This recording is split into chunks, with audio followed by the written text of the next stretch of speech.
In the early 2000s, Acra, the bustling capital of Ghana, was gripped by fear as a wave of violent robberies spread across the city. At the heart of these crimes was a name that soon became infamous in Ghana's history, Ataa Ayi, born Ibrahim Adam Ayi Ayite. His story is one of poverty, criminal enterprise, and eventual capture, a tale that resonated with Ghanaians for years. Ataa Ayi grew up in Acra, facing the tough realities of poverty and survival. While much of his early life remains shrouded in mystery, he reportedly struggled to make a living and became involved in petty crimes as a young man. Over time, this escalated, and Ataa Ayi moved from small-time thefts to large-scale armed robberies, forming a gang that would go on to terrorize Accra. Ataa Ayi's gang specialized in armed robbery, particularly targeting individuals carrying large sums of money, businesses, and wealthy neighborhoods. They also hijacked cars at gunpoint, using these stolen vehicles to carry out their heists. Ayi was known for his careful planning and meticulous execution, which allowed him to evade capture for years, despite the scale of his crimes. The gang was responsible for several high-profile robberies that shocked the nation. These included attacking bank workers, robbing them as they transported money, and breaking into homes in affluent areas. Their actions were often violent, and the mere mention of Ataa Ayi's name struck fear into the hearts of Ghanaians. One of Ataa Ayi's most notorious crimes occurred in January 2003, when he and his gang ambushed a bullion van carrying cash. In a well-orchestrated attack, they blocked the van, threatened the security personnel, and made off with large sums of money. This audacious robbery drew national attention, with the media and the public demanding action from law enforcement.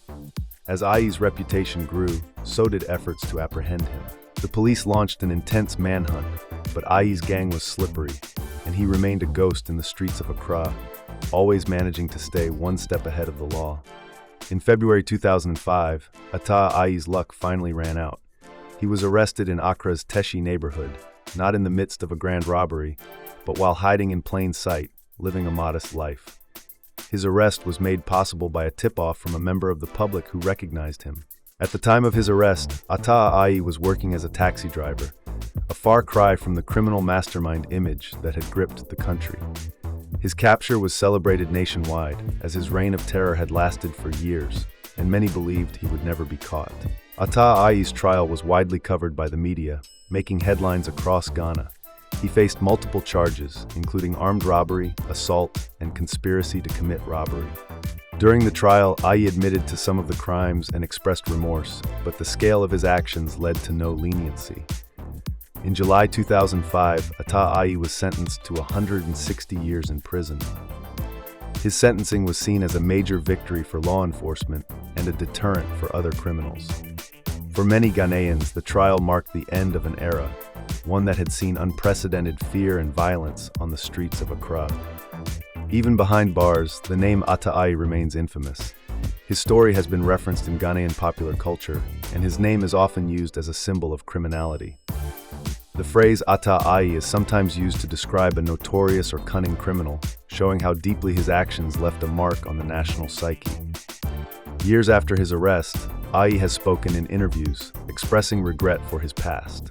In prison, he has reportedly taken on a more religious lifestyle, converting to Christianity and participating in prison ministries.